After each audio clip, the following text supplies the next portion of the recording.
Sacá el agua del fuego y prepara el mate. Ya seguimos con más. Mañana es mejor.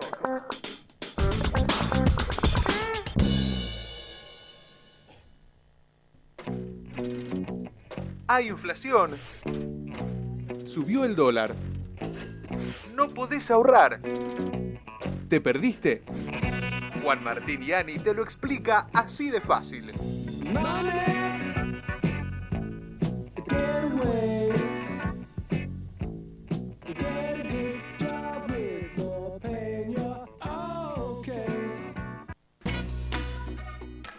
Y es así, él lo prometió explicártelo así de fácil y lo tenemos en nuestros estudios. Juan Martín Yani, ¿cómo estás, Juani? ¿Cómo te va, Valen? ¿Todo bien? Bien, muy bien. Otra columna de economía para que nos cuentes de manera sencilla, ¿sí? Para que entendamos la realidad y no solo vayamos a las góndolas y veamos los precios aumentados, que entendamos por qué es así. Así que hoy vamos a hablar de la inflación. Exactamente. Un tema importante que ya viene como temática de nuestro país durante muchos años. Exactamente, sí. Desde el último tiempo económico-político de la Argentina se ha dado mucha importancia, pero me parece que se ha encarado un poco mal o muy simplísticamente en el sentido de que no se entiende bien cuál es la definición de inflación, que es un aumento generalizado, o sea, del total de los precios de la economía y no solo de algunas cosas, y sostenido de los precios. O sea, es por eso que cuando en su momento Kicillof decía que no había tanta inflación como se decía, o ahora lo dice el mismo Sturzenegger, el presidente del Banco Central, que dice que, por ejemplo, esta subida de tarifas no generan inflación, porque la inflación es un aumento generalizado de los precios. En cambio, hoy lo que se ve es, por ejemplo, una familia de la ciudad de Buenos Aires que le aumentaron el gas, por ejemplo, o la luz, cuando antes podía ir a comer 3 veces por semana afuera, ahora va 2 y paga más cara la luz. Entonces, lo que aumentó en tarifas disminuye el precio en los restaurantes porque menos gente va a comer afuera. Entonces, es como una nivelación en donde si sube el precio de la luz, baja el precio de los restaurantes y no es inflación, sino que se compensan ambos aumentos y disminuciones en los precios. Eso por un lado. Lo que más cuesta entender generalmente es cómo se genera la inflación. Claro. Siempre se habla del tema de la emisión, y es algo que se ha charlado mucho últimamente en la Argentina, sobre todo con los altos niveles de emisión que han tenido los últimos gobiernos de Cristina Fernández de Kirchner y Néstor Kirchner, donde generalmente se apoyaba el financiamiento de varias acciones políticas y económicas en este tema de la emisión. Pero más allá de eso, se habla mucho en economía y no tanto en la gente, que es algo que tienen que entender, que es que este tema de la emisión y financiamiento hace que la Argentina produzca o crezca, el PBI o cualquiera de las variables económicas que quieras ver, crezca por encima de lo que se llama el nivel de producción natural. ¿Cómo es eso? Cada país, claro, tiene un nivel de crecimiento, se dice natural, no es natural, claro, porque no se deriva de la naturaleza, estructural. O sea, la Argentina, para poner un número, tendría que crecer al 3% para que no haya inflación. Bien. Si crece más de eso, se acelera la inflación, como es lo que pasó últimamente, que la Argentina creció, pero creció con alta inflación. O de lo contrario, puedes crecer menos y entonces poder bajar la inflación, que es lo que está intentando este gobierno, que vos sabés que si tenés una producción más alta de la natural, tenés un desempleo bajo, porque hay más gente trabajando. Lo que se quiere hacer ahora es totalmente lo contrario, tener menos gente trabajando, que es lo que hablamos la semana pasada del tema de relación entre desempleo e inflación, tener menos gente empleada para poder bajar la inflación y desde ahí sí después crecer con otras herramientas que no es necesariamente la emisión. Yo te hago un parate acá. Vamos. Vos lo decís así, claro. Uno desde la teoría dice, bueno, bajamos la inflación, para bajar la inflación, bajamos el desempleo, ¿no? Bueno, esto parece como la teoría es bárbaro, pero estamos hablando de un momento económico y social, un contexto en donde la gente se queda sin trabajo y cada familia que está desempleada, bueno, le toca de lleno. Sí. Entonces, bueno, eso como que lo hablamos medio de modo abstracto. Sí, totalmente. Y después pasarlo, bueno, sí, se ve complicado. Es que, claro, el costo político de bajar la inflación es que generalmente si a vos te votaron para bajar la inflación, pero vos nunca habías aclarado que el costo de bajar la inflación era el desempleo, bueno, se ha hecho un estudio últimamente en Argentina donde se veía si las familias argentinas ponderaban más la inflación o no tener trabajo. Y se vio que la mayoría de los argentinos prefiere tener trabajo y sufrir una inflación alta que saber que un compañero o hasta él mismo no tiene trabajo y tener una inflación baja. Entonces, bueno, lo que interpretó por lo menos los gobiernos anteriores fue que, bueno, podemos tener una inflación del 20, 25, 30, pero yo mantengo un desempleo del 4% que es muy bajo para la Argentina. cuando este nuevo gobierno entendió que la mayoría de la gente que lo votó es para bajar la inflación, Sí. al costo que sea, que claro, después de 4 años de gobierno probablemente empiece a subir un poco el nivel de empleo y la gente vuelva a recuperar el trabajo. Pero sí, principalmente lo que hay que hacer, o lo que entiende el gobierno que hay que hacer, el gobierno actual, es bajar el nivel de empleo, o sea, echar gente para poder así restaurar los niveles normales de inflación. ¿Y en cuánto se restauraría el nivel de inflación? ¿Cuánto hay que esperar, digamos? Y el gobierno lo que está haciendo ahora es básicamente aclarar que tiene 4 años para llegar a este nivel estable de precios y con más o menos una inflación de un dígito, o sea, de 1 a 9%, que por lo que venimos acostumbrados es bastante bajo y bastante Sí. bueno. El tema es claro, lo que veníamos hablando es el tema de cuál es el costo de bajar la inflación. Hay una forma, se habla de poder bajar la inflación sin mucho costo, que depende de 2 variables. Una de ellas es la confianza que tiene la gente con el Banco Central, la cual en Argentina es bastante baja Sí. comparado con otros países, porque claro, si a mí el Banco Central me dice, quédense tranquilos que yo la inflación está en 30, yo se las dejo en 10 cuando termine el año. Entonces yo que soy un almacenero, digo, no voy a subir la yerba, si yo ya sé que al final del año baja. Entonces los precios no aumentan tanto como aumentarían si no hubiese confianza en el Banco Central. Eso por un lado. Y por otro lado, importan mucho las expectativas que tiene la gente a la hora de ver la inflación. Vos, por ejemplo, ¿cómo sabés o cómo te entrenaste? Porque los argentinos estamos muy entrenados a la hora de saber la inflación, somos un mini deck. ¿Cómo crees vos que entendés que va a haber inflación alta este año? Por ejemplo, ¿de dónde lo sacas? ¿Cómo te das cuenta? ¿Dónde pensás que tu cerebro entiende que sí va a haber 30% de inflación? Y por las mismas paritarias de los arreglos que hacen los mismos gremios, que ya están pidiendo el 30%. Exacto. Desde Movida ya están pidiendo eso. Entonces uno piensa que eso es lo que va a seguir aumentando. Bueno, eso es muy importante porque esa es una de las expectativas que, digamos, que hacen falta en la Argentina, que son las expectativas racionales. O sea, que la gente entiende y ve todas las variables económicas, el desempleo, las paritarias, las ganancias de los negocios, y así puede prever cuánta inflación va a haber. Eso sería muy beneficioso porque sería como que todos seríamos un mini Pratt Guy, lo cual es un supuesto bastante fuerte y es bastante difícil que todas las personas entiendan perfectamente la economía como entiende el ministro de Economía. Lo que nosotros en Argentina tenemos y muchos países sostienen son expectativas adaptativas, o sea, que es lo que hay mucho en Argentina, que es el tema de vos ponderás las inflaciones anteriores y ahí vas sacando, como si yo sé que el año pasado hubo un 30 y este año no va a haber cero de inflación. Es muy probable que haya 28, 32 y depende de lo que se haga un poco el gobierno, pero no tomo mucho en cuenta lo económico, sino más bien mi memoria y cómo viví esa inflación. Eso por un lado. El tema, lo que hay que ver es que no entender que este desempleo natural es natural en sí, sino que hay varias variables que lo explican, como es el tema del poder sindical, lo que decías vos. Si los sindicatos piden un 30% de inflación, de aumento de salario, perdón, va a haber un 30% de inflación. O un poco menos, un poco más, depende cómo se ajusten, que es otra de las cosas otra de las variables que tiene el desempleo natural, que es el markup o lo que suben los precios de los empresarios. Entonces es una carrera inflacionaria en donde el empleado no quiere perder y como tiene un sindicato fuerte puede negociar un buen salario y el empresario tampoco, porque si yo le tengo que pagar un 30% más a los empleados, voy a aumentar mínimo los un precios. 30%, exactamente. Entonces se va haciendo una escalera en donde quien pierde y si ninguno de los dos afloja, eventualmente hay una inflación bastante alta. Alguien tiene que ceder. Como la Exactamente. película. También tiene que ver esto pasaba ayer, ¿no? El boicot a los supermercados por el aumento excesivo de los precios. Ellos también, ¿no? Dijeron, bueno, si va a aumentar, aumentamos los precios un poco más, como para tener un poquito de reserva, ¿no? Exactamente, sí. Es lo que pasa mucho en Argentina, esta viveza que no se puede medir en fórmulas, que es si se devalúa, si aumentan las paritarias, si aumentan los salarios.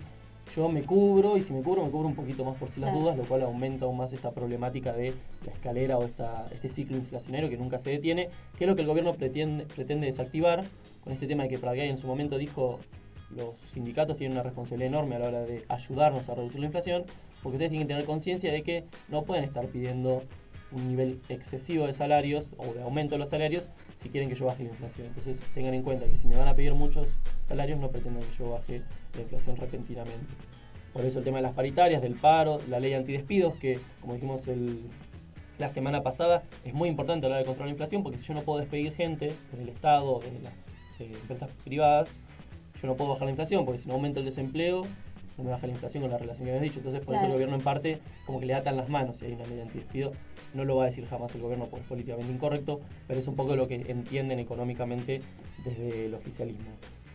El tema es cuál es la inflación ideal, porque el gobierno dice que bueno, en 4 años vamos a poder dejarla en un dígito, pero ¿por qué no dejarla negativa, por ejemplo? ¿Por qué no decir que la inflación es -2 y Y si yo dejo 100 pesos acá y vengo en un año a buscarlos, voy a tener 102 pesos en vez de negativo. Bueno, ya eso sería utópico, me parece, ¿no? Eso es lo que se cree mucho y es bastante perjudicial para la economía. A Es lo ver. que está pasando en Japón y un poco en la Unión Europea, y el problema es que, claro, si la plata cada vez, con 100 pesos cada vez puedo consumir más cosas, quiere decir que los bienes cada vez valen más baratos. Yo me voy a comprar unas zapatillas hoy y me las voy a comprar una semana, va a salir más barato. Sería bastante raro de entender acá en Argentina. Sí, la no verdad nos que entra en uno la no lo cabeza. puede entender, pero Exacto. sucede en otras partes del mundo. Sí, sucede, y ya se había hablado en su momento del tema, se había explicado que era bastante perjudicial también porque, bueno, los salarios van a ir bajando en medio, o sea, las paridades son para abajo, porque Claro. los bienes van para abajo, o sea, es bastante loco. Sí, Lo que termina pasando es que, claro, yo tengo un salario de 10.000 pesos, las zapatillas salen 100. Yo digo, ¿para qué me las voy a comprar hoy si en una semana va a salir más barata? Lo que pasa es que cuando arreglo salarios también sé que de 10.000 voy a pasar a ganar 9.000. Yo, bueno, veo a ver cuánto pierdo de salario y cuánto bajan las zapatillas para ver si consumo. Y así se va haciendo también una carrera deflacionaria donde cada vez espero más para ver si me compro las zapatillas, para ver cuánto me baja el salario. Entonces la gente pospone tanto el consumo que la industria quiebra. claro. Y cuando la industria quiebra, la gente pierde el trabajo. Y cuando la gente pierde el trabajo, pierde el salario. Como no tiene salario, no va a salir a comprar zapatillas. Entonces se siguen quebrando industrias y se sigue posponiendo el consumo hasta que llega un momento que es insostenible y hay que hacer una reforma general de la economía. De alguna forma intentar reactivar y volver a tener una inflación, cual sea, pero dejar de tener deflación. Claro. Eso por un lado. Inflación cero, estamos muy cerca de deflación, entonces no nos conviene. Ujú. Y además, generalmente se tiene en cuenta, y es algo que no se explica mucho, es que para ajustar generalmente salarios cuando a un país le va mal, se aumenta un poco la inflación y el empleado no se da cuenta, o se da cuenta, acá en Argentina estamos muy entrenados, pero en otros países no se da cuenta que perdió de los 10.000 que ganaba un cachito por inflación. Sí. En cambio, si yo voy con los empleados y le digo, chicos, el país va mal, en vez de 10.000 va a ganar 8.000. Ujú. Lo siente mucho más en el bolsillo tener menos cantidad de billete en la mano y se arma o tiene un costo político mucho más grande, como fue en el 2001 cuando Cavallo bajó los salarios de los empleados públicos o las jubilaciones. Sí. El jubilado y el empleado público se sintió mucho más estafado que cuando tenemos una inflación del 30%, cuando el golpe es un poco más indirecto Ujú. a la hora de entenderlo. Como a vos te debe parecer, la inflación ideal es más o menos de un 2-3% medianamente alta para poder ajustar estos salarios en caso de que necesitemos ajustar salarios y no tener una inflación altísima como la que tenemos nosotros, donde perdemos referencia de los precios. Yo no sé cuánto tiene que estar una yerba, no sé cuánto Claro. tiene que estar un tornillo. Entonces, tanto para la industria como para el consumidor, como para cualquiera que quiera emprender un negocio, es bastante perjudicial tener una inflación muy alta y sobre todo alta y que crece. Y también lo que pasó en el 2001, donde todos los días se remarcaba el precio de los productos. Y la gente, tal cual, como decís vos, no sabe cuánto vale realmente el producto, sino que le aumentaba constantemente el precio. Y te consulto, Juan, y no sé, vos decís, bueno, tenemos una inflación sumamente alta. Sí. ¿En otros países del mundo que podamos comparar con nuestra inflación, nuestros números? Y bueno, en Estados Unidos, si vos te pones a ver, las paritarias son cada 3 o 4 años y los empleados están de acuerdo con eso porque saben que la inflación es totalmente constante y de un 2%. Claro, Entonces, es increíble. Exactamente, la diferencia dentro de política económica es increíble y saben que hay una estabilidad constante y jamás, en caso de que haya, por ejemplo, no sé, aumento del precio del petróleo, tiene que haber una inflación alta porque todo el mundo usa petróleo indirectamente, porque el flete usa petróleo o la nafta, porque Sí. el transporte usa. Entonces, se prevé que va a haber una inflación alta, pero como tienen tanta confianza en su Banco Central y en su gobierno, que no remarcan los precios. Dicen, yo sé que el gobierno de alguna manera va a hacer que a fin de año sigamos con inflación del 2%. Entonces, lo que hablábamos antes, que es muy importante, este tema de la confianza que hay en el gobierno, que es lo que está intentando hacer Sturzenegger, está dando, no sé si mensualmente o en un poco menos de tiempo, constantemente charlas en lugares económicos o lugares con gente de a pie, para intentar explicar por qué este gobierno y este Banco Central dirigido por él va a tener esta capacidad de bajar en 4 años la inflación a un dígito y así se va a poder ganar la confianza de los agentes, que hace que aún se baje aún más la inflación, lo cual es muy positivo para la economía del país. Lo que estamos viendo ahora, que está haciendo el gobierno, es algo que predijo un economista muy famoso en la Argentina, muy respetado por algunos economistas, odiado por otros, que es exactamente el tema de Cavallo. Cabal, sí. Exacto, dijo hace un año y medio que íbamos a estar en estanflación, que es lo que estamos ahora, que es inflación alta, como la que tenemos, Sí. y un crecimiento muy bajo o negativo. O sea, estamos empeorando en el tema del crecimiento y estamos decreciendo como economía y encima tenemos una inflación alta, que con la relación que habíamos hablado generalmente no tiene sentido, porque por ejemplo si vos ves el gobierno anterior, se crecía a una tasa medianamente interesante con una inflación alta y el gobierno ahora quiere de crecer o crecer poquito con una inflación baja. Ahora lo que tenemos es, no solo no crecemos, sino que no crecemos con inflación alta, Claro. lo cual es un problema bastante interesante. Y lo que decía Cavallo era que para salir de esta inflación Ujú. hay que combinar política monetaria contractiva, o sea, emitir poquito, Sí. no emitir mucho, con política fiscal expansiva, o sea, o aumentar el gasto público o bajar los impuestos. El gobierno anterior, mejor dicho, tuvo un aumento interesante del gasto público, pero lo que dice Cavallo es que hay que ir aún más allá y bajar los impuestos. ¿Qué es lo que se está haciendo? Se bajó las retenciones a las exportaciones del campo, se está trabajando el tema del impuesto a las ganancias. Entonces, el gobierno por lo menos está yendo por el camino que Cavallo había sugerido hace 1 año y medio. Sí. Hay que ver el tema de los resultados. O sea, lo que hay que hacer básicamente es enfriar la economía del lado de la emisión y potenciarla por el lado del gasto público, obra pública, o bajando los impuestos para que la gente vaya a consumir. Entonces lo que haríamos sería, bajando la emisión, bajar la inflación, y bajando los impuestos, haciendo que la gente vaya a consumir, para que se abran nuevas industrias, para que se abran nuevos puestos de trabajo, para que la gente tenga más dinero y vuelva a consumir. Sí, Exactamente, que es básicamente el ciclo que pretendía Cavallo, que se hacía con estas situaciones, y lo que está intentando hacer el gobierno. El problema es que para realizar esto, vos tenés que luchar contra el eterno amor que tenemos por el dólar. Ujú. Porque si yo sé que estoy decreciendo el país y hay una alta inflación, voy y me cubro en el dólar, que es lo que hace la mayoría de los argentinos, que el gobierno ese problema por lo menos lo está manteniendo bastante bien con el tema de esto de que habíamos hablado de las LEVAX, que Sí. dan un 38% mensual, lo cual es un montón de tasa de interés. Entonces la gente prefiere ir al peso y al mercado de bonos antes que irse al dólar, por eso el dólar está bastante planchado últimamente. Pero bueno, sabemos que ante cualquier estallido la gente vuelve al dólar, Bueno. y eso perdemos una de las batallas económicas más importantes que tiene la Argentina, que es esto de peso-dólar, que generalmente terminamos yendo al dólar. Y aparte de eso, el gobierno lo que tiene que entender es que el costo político de aumentar el desempleo y echar mucha gente se traduce en el poder sindical, que es muy difícil de desactivar, porque políticamente me parece incorrecto empezar a desarmar los sindicatos y sacarle poder adquisitivo a la gente. Entonces el gobierno va a tener que mediar un poco, y lo que hablábamos antes, entre el tema más que nada económico, de salir a pedir deuda, que lo explica muy bien, Sí. y el tema social, que generalmente le va a costar un poquito más, porque al subir el desempleo y bajar el crecimiento del país va a tener inevitablemente consecuencias económicas bastante complicadas. Y las estamos viviendo ya. Exactamente. Bueno, Juani, muchas gracias. No, Hemos no. entendido entonces la inflación, y la semana que viene tenemos otro tema importante para tratar, para comprender lo que sucede no solo cuando vamos al supermercado, sino lo que sucede en el país con respecto a la economía. Exactamente. Bueno, muchas gracias por la invitación de siempre. Bueno, gracias, Juani. Y nosotros vamos a hacer una breve pausa cuando pasaron 20 minutos de las 11 de la mañana. Nos vamos a ir con buena música, nos vamos a ir con Crimen de Gustavo Cerati. La espera